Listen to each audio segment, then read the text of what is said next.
So texture is actually determined by the condition of your cuticle and the circumference. So your texture is basically so under the scalp, your follicle can grow straight or it can start to curve, like almost like an S. And this is what determines your curl pattern and also determines how kinky or how smooth or how fine your hair is, the thickness of your hair. All this is predetermined before it even comes out of your head. Okay?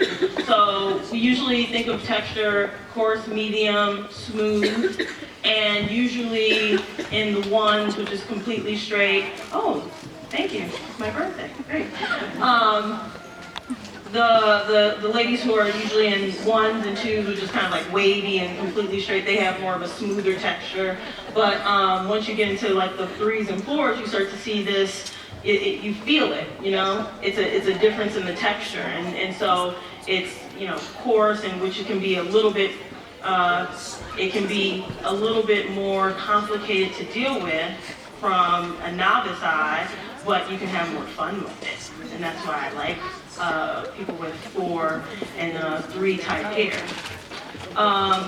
So it's important for you to understand where you fall in that range.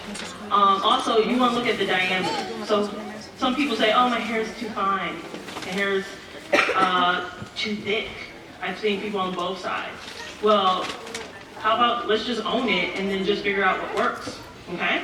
So your hair is actually determined again by the follicle size.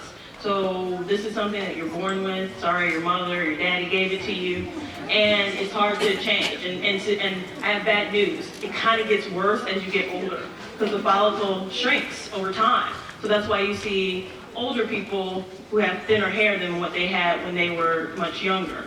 So you definitely want to understand that your hair diameter or thickness is changing over time. And some of the older ladies in the room may be able to attest that your hair just is not as full or thick as it used to be, yes? Nobody wants to admit, because everybody's like, I'm not old. I get it, I understand. But don't confuse this with your density. Because you could have thick strands, but then just oh, is there a pointer in here? No? Oh, this isn't the fancy one. So the actual distance between where the follicles are growing can be far, versus somebody else who has more compact hair at this 130% density. It's just packed in there like, you know, like you on a train at rush hour, versus somebody who has hair that's kind of spread out. Again, you could have the same diameter of hair, but it's about the density at that point. So those are two separate attributes that a lot of people kind of confuse sometimes. So you need to understand that these things are important to understanding, whether you have thin hair, thick hair, whether you have this kind of thin density or if you have very compact density. It determines what type of products you want. Because if you have finer hair, your hair can't take a lot of weight, right? It just plops down, and then you have to start over because your hair is all way down, looks like a cowlick. And so you have to use lighter products.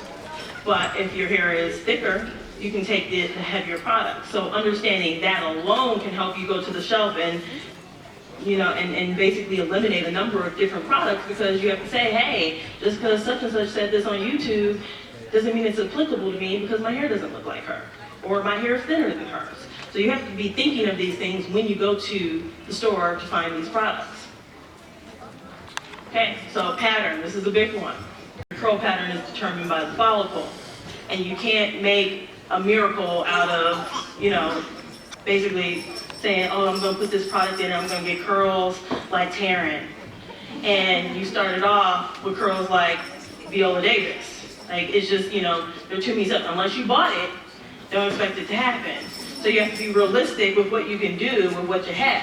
And you should be able to manipulate what you have into something that you accept and enjoy and are confident with.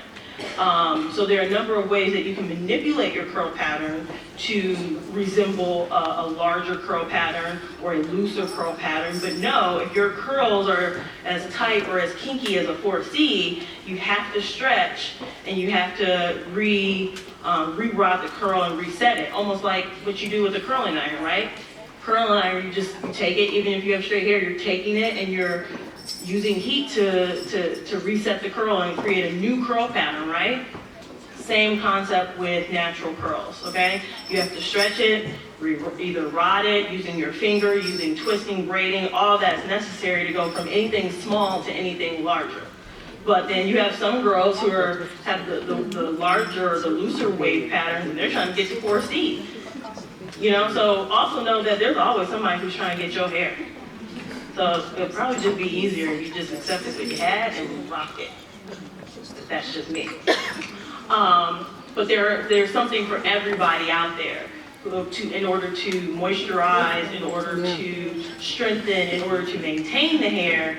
The question is, how are you going to style it? And that's where you have to understand, okay, what do I need to do in order to achieve the look that I'm trying to go for? And that's what changes all the time, right?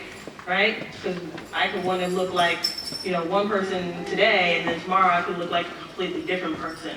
But understanding what your hair, how your hair works, what type of hair you have, will help you to understand how to maintain it and keep healthy hair. So that will never change.